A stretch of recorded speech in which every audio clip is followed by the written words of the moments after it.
Moikka moi kaikille ja tervetuloa Travel Timein pariin taas jälleen kerran.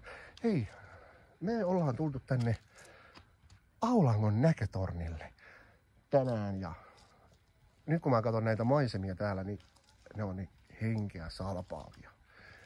Täällä on kyllä vähän sumua kyllä näkyy, mutta tuolta näkyy sitten tuo järvi ja Herra Jumala. Harmi kun mä en pysty teille tätä enempää niin kuin näyttää tässä, mutta täällä on niin kuin ihan mielettömän hienot maisemat. Tuolla näkyy järveä. Tuolla mun takana näkyy hienosti. Ja sumua on tullut kyllä tässä 5 minuutissa niin paljon, että mua niin harmittaa, että mä en pysty teille enempää tätä näyttää tässä, mutta tänne jokaisen pitää tulla ihan oikeasti. Tää on niin henkeä salpaavat näkymät. Täällä on niinku järveä maisemaa ja kaupunkimaisema löytyy tuolta, mutta sumun takia tää kaikki on pimennössä. Mä en pysty tälle tätä näyttää. Te ette usko kuinka paljon mua niinku harmittaa tää tilanne tällä hetkellä, mutta tää on niin hieno paikka. Sitä parasta mitä täällä Aulangon ulkoilureitillä voi löytää, niin tällaisia hienoja levähdysalueita. Mennään katsomaan mitä täällä on syönyt sisältää. Elikkäs tässä kun kävelee tätä ulkoilureittiä ympäri ja ämpäri, niin täällä voi kuulkaa matkan varrella löytää näinkin hienoja levähdysmaisemia. Tuolla linnuntähtäjä lähtee lentoon. Sorsat. Joo.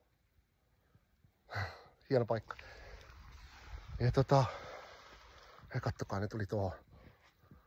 Ne tuli tuohon noin. Ihan meidän viereen. Kuin siistiä. Täällä kun vähän päättää, että hei, että nyt on vähän pitää istahtaa ja miettiä maailman menoja, niin taas on oikea paikka, hei. Ihan oikeasti. Hiljasta, rauhallista, omissa oloissa. Vähän evästä ottaa totta kai mukaan, niin pääsee sitten tässä pöydän äärellä sitten vähän syömään evästä. Ja nyt täällä pystyy ihailemaan luonnon maisemia ja elukoita. Tää on mitä hienoimpia paikkoja, missä mä oon ainakin käynyt Hämeenlinnassa. Ja tällä reitillähän on paljon hienoja paikkoja, missä voi pysähtyä, levähtää. Esimerkiksi tuolla takana, tuolla, mä näytän tossa noin, toi paikka, niin se on kans yksi levähdyspaikka. Me varmaan yritetään käydä siellä. Se on varmasti tuossa meidän ajoreitin kohdalla, niin mä voidaan käydä siellä pyörähtää ja kuvailee kans siellä jotain. Näytän teille minkälainen rakennelma hänki on. Mutta tällaista täällä. Jatketaan eteenpäin.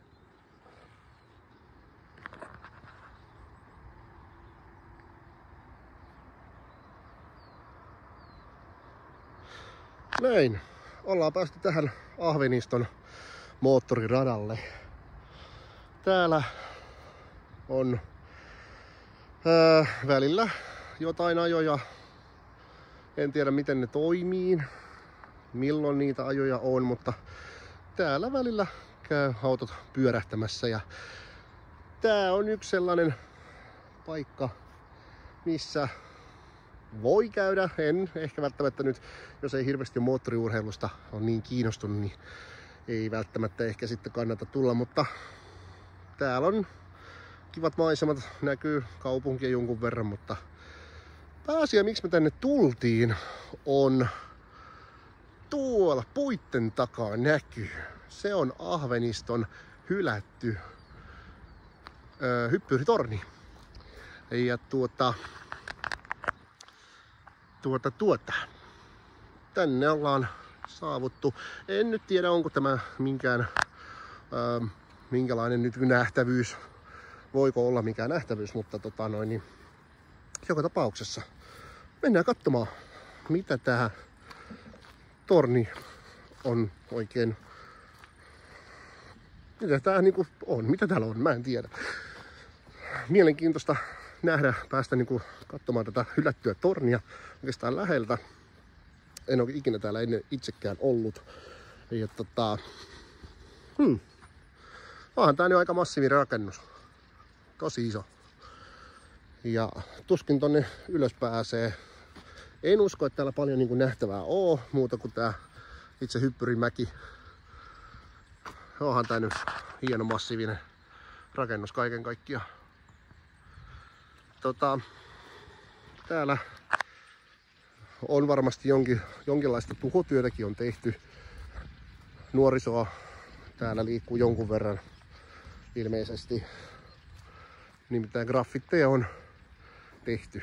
Ja täällä onkin ovi on oikein muurattu kiinni, ettei tonne sisään pääse. Niin ei mekään sinne sitten viititä mennä.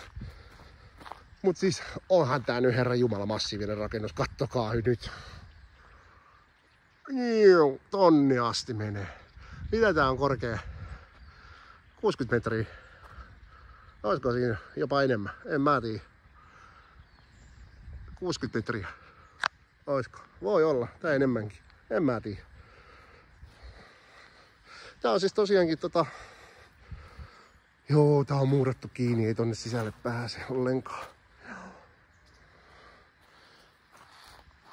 Tää on niinku hylätty ja kaupunkilaiset on ilmeisesti on tarkoitus niinku purkaa tää rakennelma. Mutta kaupunkilaiset ovat sanoneet, että ei ne halua tää puretaan. Ja toisaalta mä ehkä ymmärrän miksi, koska onhan tää nyt maamerkkinä hieno. Kaiken kaikkiaan. Ja täällä on näköjään pystyy seinä kiipeilee. Täällä on tollasia tonne asti pystyy kiipeämään. Tehty noita harrastelijoille tällainen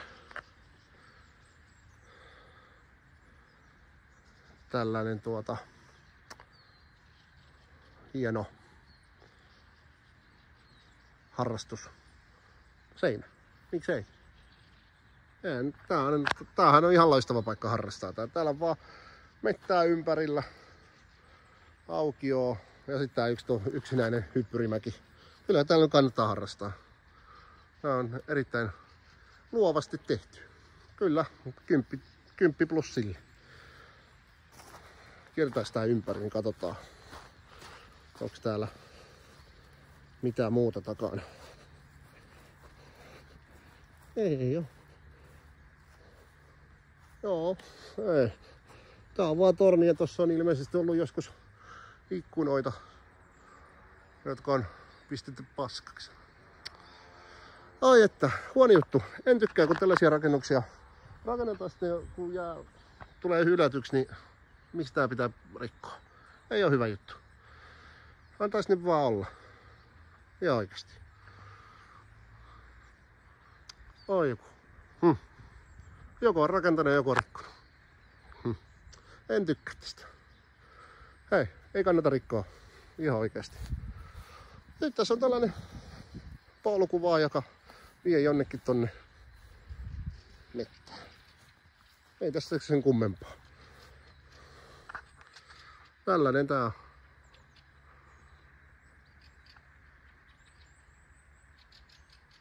Hieno.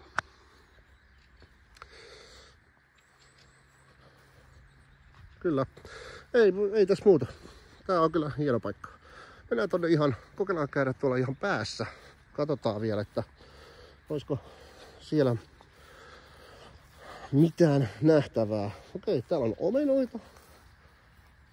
Jännä, kun täällä on omenapuita. Joku on tuonut omat omenansa mukana. Käydään tossa Hyppyrin nokassa. On vähän märkää ruohoa, kun aamupäivällä saatu vettä. Niin tässä on vähän jalat kastuu. Tossakin on kieltomerkki, ettei tornille saa kiivetä. Ja ei me olla kiipeämässä sinne. Don't worry. Kuinkahan moni on yrittänyt kiipeätä? Se on hyvä kysymys. Aika moni varmasti. Joo. Kiipeily kielletty. No me ei kiivetä. Me mennään tänne katsomaan, että mitä täällä laituri. Hyppyrimäen nokassa on. Joo. Tää on kyllä kasvanut niin umpeen, että... No, käydään kattoo. Mitä tää on? Tää tuolla on tässä niinku selvästi, mutta laskumäki on. Se aina kiinnostaa, että minkä näköinen se on. Alastulomäki. Täällä on kyllä porukkaa. Oi vitsi, täällä on lintuja lentää. Minkä näköinen tää on, mistä on näissä? Alastulorinne. Oho.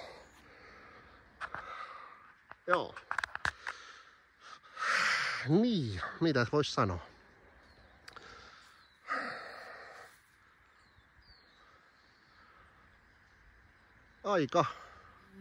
Aika on syönyt kyllä tämänkin paikan.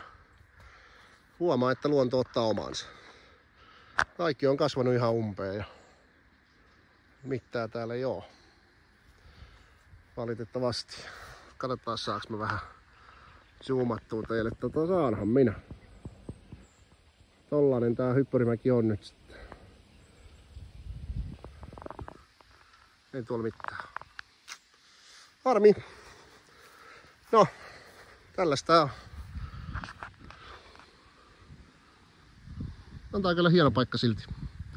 Ei täällä ehkä niinku mitään näkemisen arvosta ole, mutta itsessään tää Hyppyrimäki, niin jos joku haluaa tänne tulla katsomaan tyhjänä olevaa Hyppyrimäkeä, niin kannattaa tulla.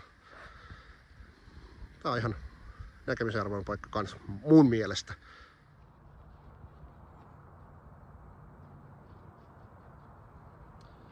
Oi vaan sullekin siellä. Kiva kun oot päässyt mun matkaan tällä kertaa tänään katsomaan Hämeenlinnan paikkoja. Ollaan käyty Aulangossa, ollaan käyty tutkimassa tyhjillä olevaa Hyppyrimäkeä. Ensimmäinen jakso on tässä. On ollut mielenkiintoista kuvata tää teille. Mä oon itsekin päässyt näkemään uusia paikkoja Hämeenlinnassa. Mun takana on tuolla tää ajorata, missä joskus on ajoja. Mitä sä haluat, että me kuvataan lisää teille? Travel Timein kanssa pääset tutkimaan matkoja, tutkimaan paikkoja Hämeenlinnasta ympäri Suomea vaikka, miksei, mä en tiedä. Jos haluat, että me tullaan sun kaupunkiin kuvaamaan, näyttämään paikkoja, niin laita ihmeessä kanavatilaukseen, laita meille kommenttia, ota kanava haltuun. Travel Timein ensimmäinen jakso oli tässä. Kiitos kun olit mukana. Kiitti ja moi ensi jaksoon!